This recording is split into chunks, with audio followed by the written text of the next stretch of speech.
Okay, I'm standing on the stage of Mandel Hall, which the alumni will remember is one of our great performance venues at the University of Chicago. Our various musical ensembles regularly play here. It's a place of public lectures. It's a place of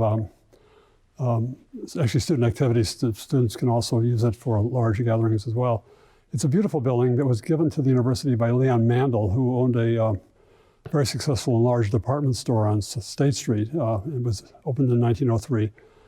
Mandel was one of the, Mandel's store was one of the many department stores that kind of lined State Street, beginning with Marshall Field's, Carson's, the Fair Store, and Goldblatt's, and Sears, and Mandel Brothers store. Many of these stores are now gone, but it was an age in which department stores were extraordinarily important in terms of consumer behavior, and also they were extraordinarily successful financially, and hence the Mandel family were in a position to donate this great hall.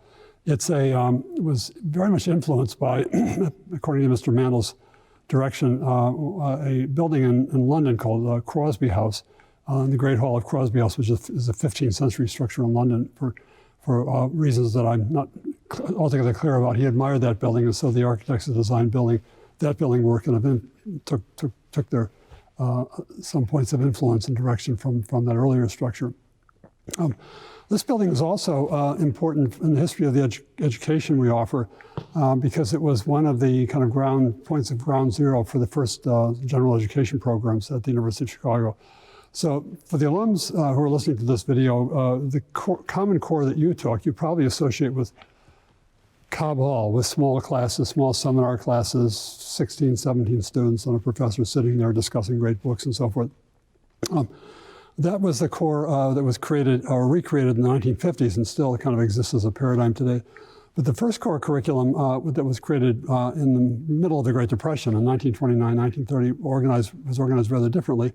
That is to say that each of the courses had large lectures, and so there are wonderful pictures of 500-600 students sitting in this hall listening to Louis Wirth or Jerome Kerwin or Ferdinand Chevelle talk about the humanities or social sciences or physical sciences. And then they would have breakout sessions in which the students would go in with small groups of graduate students or younger instructors to further dig down and explore the texts that were being offered. Today, this idea of large lectures and breakout sessions is fairly commonplace at many universities, not so much in Chicago anymore. But at the time, it was quite revolutionary, and the early core depended upon Mandel Hall. So in some ways, Mandel Hall is not simply the site of a long legacy of distinguished artistic performances, public lectures, news conferences, and so forth. But it's also, in some ways, this is a place where the first Common Core curriculum at the University of Chicago was born.